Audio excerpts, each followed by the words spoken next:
after that Prabhupada's lecture, you have said that in previous ages, Brahmanas used to keep their intelligence independent. So I could not get the point. What? They didn't work for anyone. Even Vaishyas and Kshatriyas, they would not work for someone to be in employment. Because they have to keep, because if your boss asks you a question, you have to answer in such a way that he's going to be pleased with you. Otherwise, you're out. The Brahmana has to be able to answer exactly according to Shastra and according to what's true. He can speak sweetly, but he has to speak the truth. But when you're in employment, you can't always speak the truth. You have to learn how to go like this.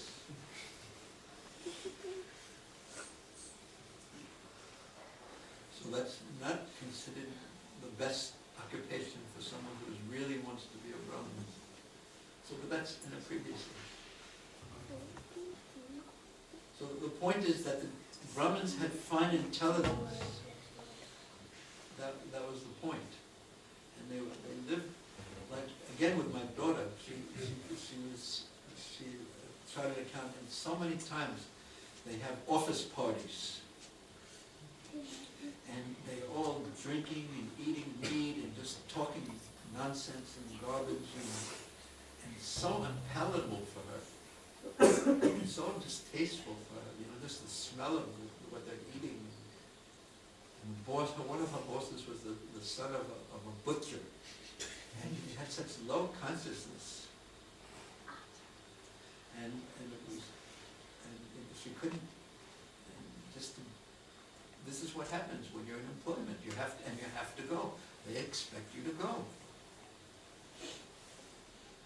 Very hard, you have to be so strong to say no.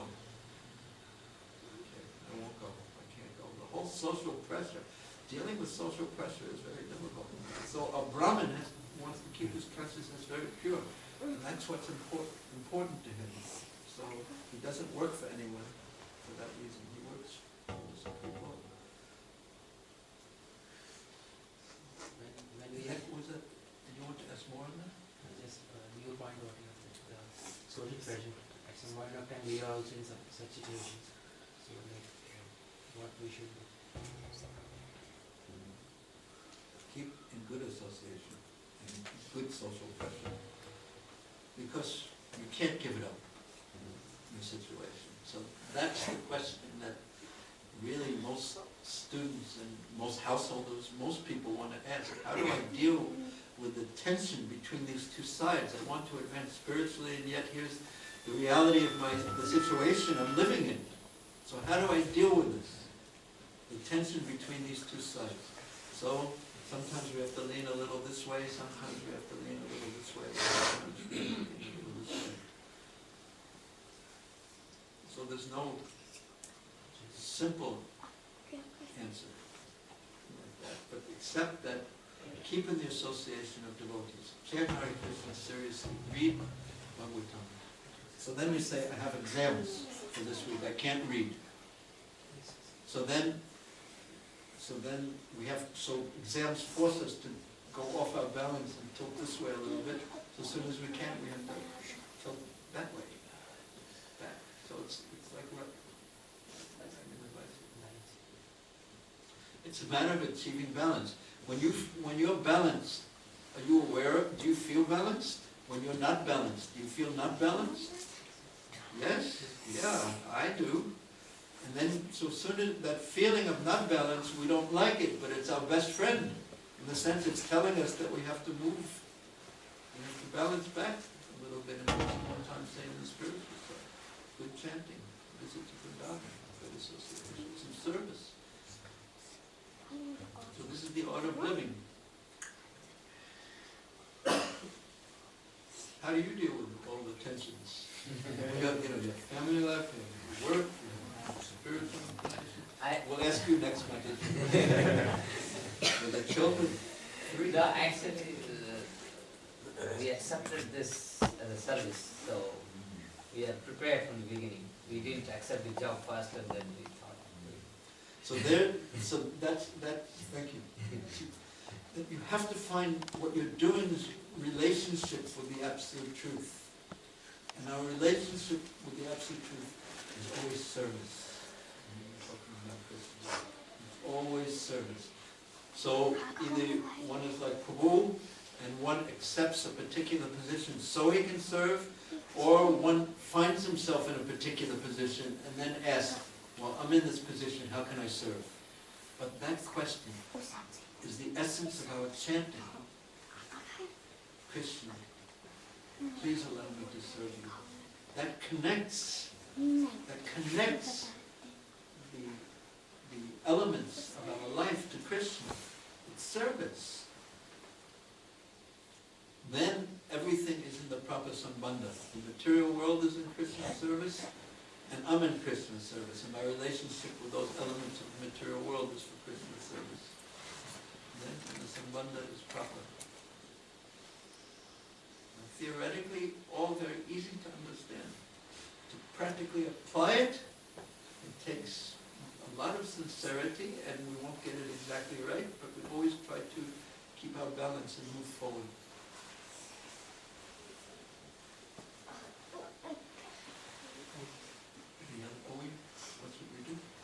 Yeah, any one or two questions? Yes, please. Thank you, Prabhuji, for enlightening lecture. Prabhuji, my question is, like you told that... I decided, if anyone ever says that to me, I have to ask them, what did you find enlivening? Because otherwise, it's a good way to start a question, a polite way to start a question. What did you find enlightening? Prabhuji, the thing which I liked was... Also, sometimes I found that people say, forgive me for my offenses. And I say, how did you offend me? What did you do? I want to find out now. Yes, go on, sorry. Prabhuji, the thing which I liked was the verse which you discussed, that the occupational duty which we are doing in our life, like we are human beings and we should gain something, and the best part is to gain the sweetness from, or to develop our eagerness for hearing Hari Katha, Krishna Katha. So that I liked very much. So my question is also in that relation only. Prabhuji, like we hear that devotional service is absolute and it is going to satisfy the complete self. So is it like whatever stage of bhakti we are in, that very devotional service that we are doing, whether it's Shravanam or Kirtanam, it is going to satisfy us? Or is it like when one is advanced, then he gets satisfaction of his heart, or it is something? Two verses earlier spoke on this point. It's Savai Pumsam. You know that verse? Please say.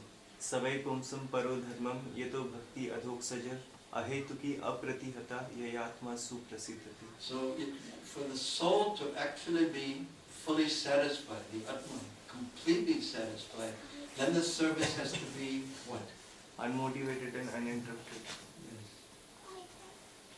Continuous and done with the right consciousness. Say if I'm cutting up sabji so that the cook can cook for Krishna, and I'm thinking, I'm cutting it, I'm doing the externals, but my mood is, this subject is going to taste so... So I'm in the center. So that's not, because it's not going to satisfy Krishna fully, then I'm going to remain somewhat unsatisfied. So the motive really has to be, let Krishna be pleased. And I'm doing this just to please Krishna, and continuously like that, then the soul is completely satisfied. But because we are sometimes, some of us are not yet pure in our motivation, the love isn't developed, and there's breakages, so there's also breakages in our satisfaction. So Prabhuji, even in the stage of Shraddha, if someone has a proper or a pure intention to do service, so he'll get the complete satisfaction from the devotional services rendering. If his devotional service is pure, yes. And then there's advancement. You take up pure devotional service, and then one can practice pure devotional service on the Shraddha platform or the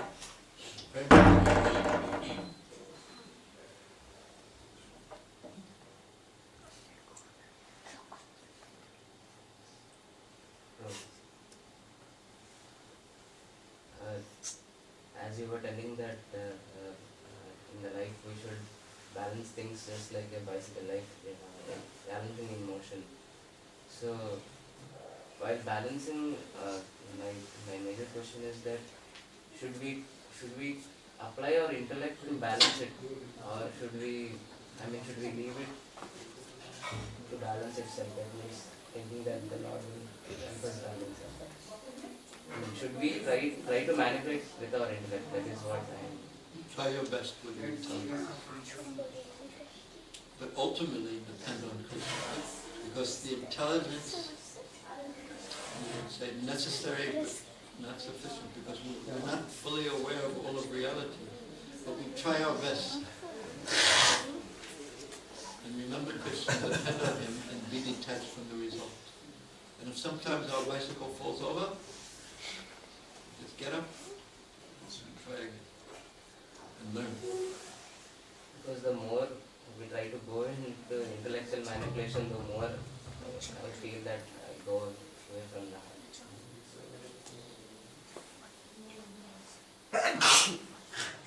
Intelligence based on shastra.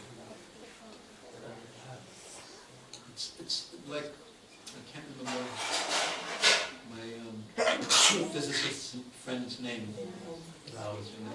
But if I try to apply my intelligence to this subtle science, my intelligence isn't developed enough to be able to pierce through it at all. But if one has trained intelligence, and one can say fine intelligence in this regard, then one must use that. So first we have to study and develop that kind of fine intelligence. But we should use our intelligence, otherwise we'll get ourselves into so much trouble. We should use our intelligence, but we should know that our intelligence may not be so fine and complete. But we try our best according to our intelligence, and then we pray, okay Krishna, I've tried my best now, it's up to you. And if I need some adjustment, then we ask others whose intelligence is more finely developed and more experienced. But we have to use our intelligence. What will you do with it? Once you use it, Krishna has given it to you. Everything should be used in Krishna's service.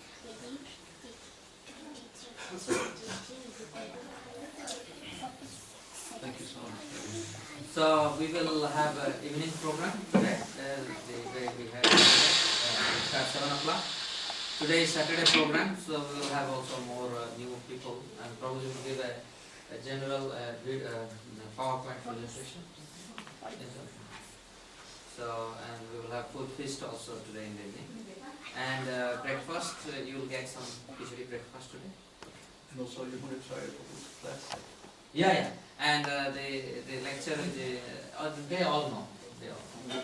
So all of you know the lecture at 4 o'clock and 7 to 9. What's the title of it again?